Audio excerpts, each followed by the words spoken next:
All the action packed in 180 minutes. Power Breakfast with Tessa Dooms. Weekdays 6 to 9 a.m. The time is 8:11. You're on Power Breakfast this morning with Tessa Dooms. On the line with us is the Minister of Justice, Mmamoloko Kubayi, who will be delivering and tabling the budget vote for the department. In a time that's quite fraught, we've never had a time like this where budgets and the tabling of budgets have been as contentious. It's one of my favorite things about having a coalition government at national level, that nothing is taken for granted anymore. There are 44 budgets that need to get passed before the entire budget is actually approved. And it is important for us to get the deep dives into the different departments. This year marks, I think, a shift in our thinking so that we're not just talking about the Minister of Finance, but every budget absolutely matters. So, Minister Kubayi, thank you so much for joining us this morning. Welcome to Power Breakfast. Good morning, Tessa, and good morning to your listeners. So we want to start off with the budget that you will be tabling. 2.7 billion has been allotted to you. What will be the priorities for the department as we table this budget? Tessa, we must explain that as we say, the 2.7 billion, it's actually a reduction of almost about $1 billion. And this has come with a huge cost in terms of service delivery. You'd understand that some of our courts, when we look at them, the infrastructure is going down. And what comforts me as I table this budget is the commitment from the Minister of Finance when he delivered his budget speech, when he said that he is going to relook at the judiciary, the allocation of budget there, so that we can be able to respond to the challenges. Where we made a request of 1.6 billion. For the infrastructure. These are courts that needs to be built. These are courts that needs to be refurbished and provided conducive environment, but access to justice for people who are seeking this. And he has committed that he is going to look at this. At the backdrop of this as well, Tessa, you'd remember the President had announced the independence of the judiciary going forward. So we're meaning single judiciary, independent, run by the judiciary themselves, no involvement of the executive. And with this process, what we will do as the department, we'll start making sure that there's transitional mechanisms where responsibilities that used to fall within the Department of Justice, for example, issues of security, we are looking around shared models, where there's libraries, we'll start transferring those that need to be to the judiciary. So this is what the budget is about. But more so to impact on the service delivery of people who are working, looking for services for us. It's the issues of master's office. Master's office has been a sore point for many people, and one of the areas that we have to work towards improving, and we've committed that this financial year we're going to turn around the master's office to ensure efficiency in terms of operation. Just to explain to listeners, master's office is where when somebody has passed away, you need to access your Sanlam insurance, your other insurances, all those insurances, and you need a letter of authority. You get it from master's office. And the problem has been inefficiency in terms of the turnaround for people to get this type of letters that impact on families. And that's why we are emphasizing the importance of them functioning effectively. And other things. The Master's Office is one place where there are backlogs, but we've seen the question of backlogs coming up quite a bit. Backlogs in terms of cases, backlogs also in terms of people being able to do, this morning we spoke about out-of-court settlements as a way to try and reduce backlogs. Are there opportunities here through both capacity development and human resources in order to start to deal with the question of backlogs? Definitely, Tessa. What we are looking at, we've set up a team from March when I got in, and this was tabled on my table. We said, because the backlog challenge doesn't affect only the department, or is not caused by the Department of Justice alone, there are various role players.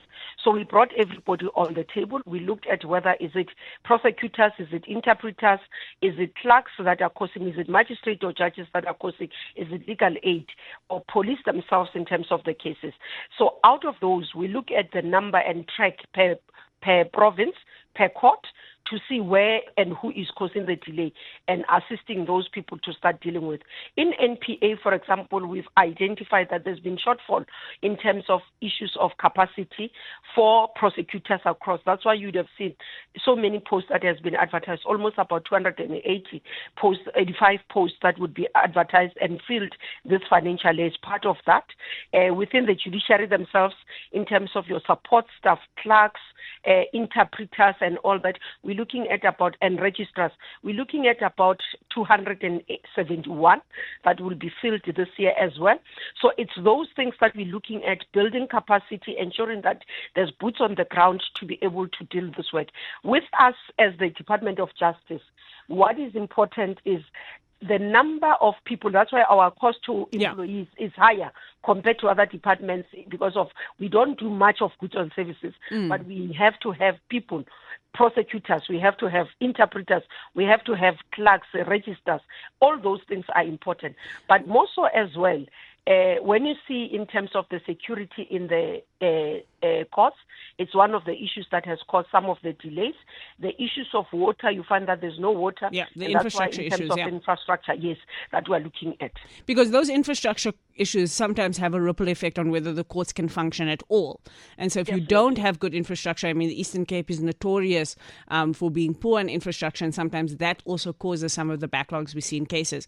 But just to stick on the capacity development and the human resource capabilities, do you feel that we do have people who are highly skilled in the different roles, and that we have enough people of high capacity within the justice sector at the moment? Are we able to at any point increase the number of human beings there, but also invest in the skill levels? Because some people have complained about the skill levels within the judiciary in terms of various functions, either not being of a higher quality as they would like to see it, or there being a strain on those people in terms of they're having to do too many things in too many places.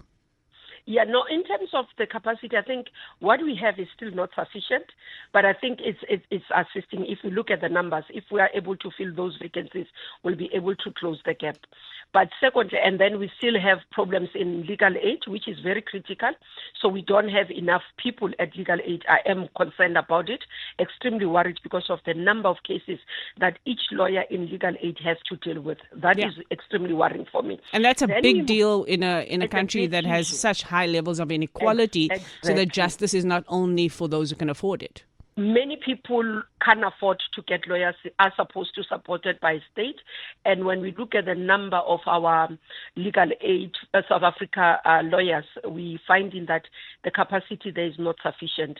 And many of them actually are drowning in lots of cases. And sometimes they share with me to say, Minister, because of I don't want to lose the case, instead of when I feel I'm not ready because I've not had time to prepare, I go and request for postponement. And those are some of the things that then delays cases to be finalized, because it's got like almost about 500 cases that that person needs to deal with. So that one I am worried about. Compared to the prosecutors, when we compare the prosecutors in terms of global standards in the number of cases they have in front of them, at least those that we know that those currently workloads. they can cope with, the workload is not as bad as the legal aid guys.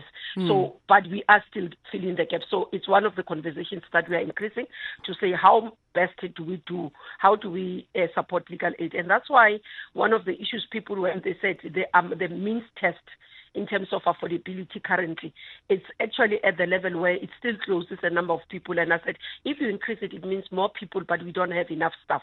So we've got to resolve the issue of enough staff. We saw and be able. And then just on the training, Tessa, just to speak on that one, the department has resuscitated what we have, which was launched by Minister Lamula, Bridget Mabandla, Justice College. In that, we intend to continue to train. We are partnering with various institutions, including partnering with universities to be able to train. So we're training investigators for the sector through SIU and others so that can have capacity in those institutions. We're training prosecutors through NPA, where we have a prosecutorial program upcoming, what we call emerging prosecutors. We train them. And then for the judiciary, there's what we call SAJ. which is another institution that trains judges and trains magistrates. So there is mechanisms that we are putting in place to improve on training, and funding for SAJ has increased this year, and we're looking for recruitment of leadership that is going to lead there, and we do expect that it will produce more. This is one of the areas that has been very critical, and over time, the number of women judges that you see that are sitting on the benches is because of that training. There is a specifically focused training for women judges, and it's making sure that we are able to close those inequalities between men and women within the bench. So we'll be looking to see what that divide is between those three priorities, the security of the courts, the capacity development, and of course the infrastructure that we spoke about. Minister Kubayi, when we told our listeners that you will be joining us this morning, there were some listeners who were interested in your view on what has just happened with those explosive allegations. And so I can't let you go without asking, because there are so many departments who are actually implicated in this. Yes, the police ministry is at the center of it, but General Mkonazi mentioning, for example, the NPA, that fresh on the heels of Shamila Batoy herself saying that she's concerned about the NPA infiltration and people using it for nefarious ends. What is your response to what has happened this weekend, and how does your department intend on responding to it? Look, I have listened to what General Mkonazi has said. The president has asked us to restrain ourselves, Tessa, and allow him space to find information, to do investigation, and to instruct all of us on what needs to be done. But what I can just emphasize, IDEC and NPA remains critical institutions that should not be distracted from doing their work, must be supported, and where we find elements that do wrong in those, we must root them out.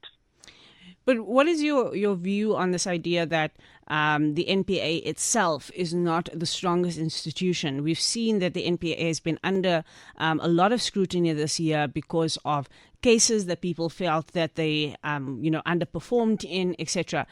Is part of what's going on here a lack of political management of the justice sector and the security sector? We were speaking this morning even about the idea that state security now reports politically in the president's office.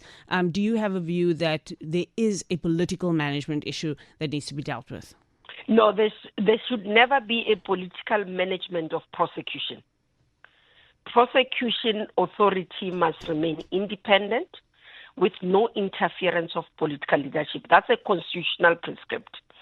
So what we want to see is an independent, fearless NPA that pursues all the cases irrespective of who. And that's what I always emphasize. So I want to clarify that my question isn't... clarify the political. Right. The political, it means me. I can never interfere with NPA. It's not allowed by law. So I'm not talking about the prosecutions per se, but of course the governance of those spaces. So when Shamila Batoy says that she has issues around infiltration and political interference, there needs to be some kind of question about whether there's political interference in the first place. How does that Correction, Tessa. Yeah. Batoy never said there's political interference in NPA. Actually, she went on record to say, since she has been NDPP, there's never been interfering. What she said is that... Infiltration. She said there's infiltration, and when I asked about infiltration, obviously she clarified. But what she emphasized is that there are things that happen that worry her. There are people within the organization that worry her.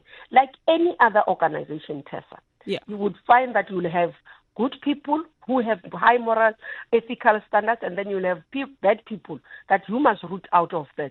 And that's why one of the things as I got into this portfolio, I announced was that I want all prosecutors to go through lifestyle audit.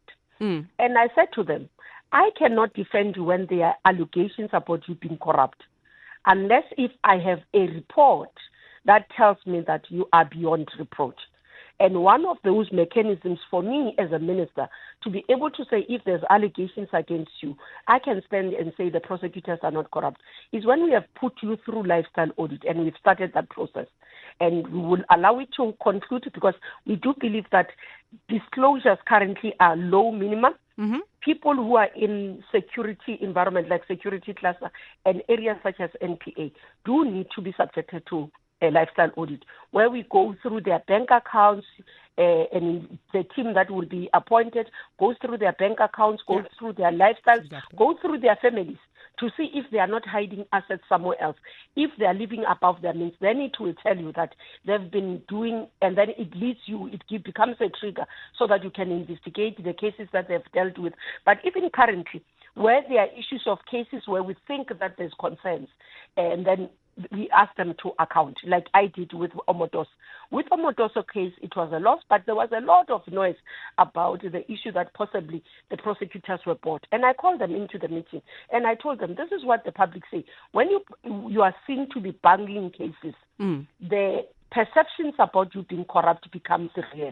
Yeah. Because people will believe that you have taken money when you bungle cases. So the best way of us not going through that scrutiny or through that allegation is for us to win cases. Enrollment of cases is not a success, but successful prosecution is important. Well, certainly there have been concerns that have been raised from inside the NPA and now outside the NPA about its functioning. And so as the political principal here, I'm sure that is not something that makes you sleep easy at night, but needed to put that to you so that you had the opportunity to respond. Thank you so much. That's the Justice Minister, Mmamoloko Kubayi. Thank you.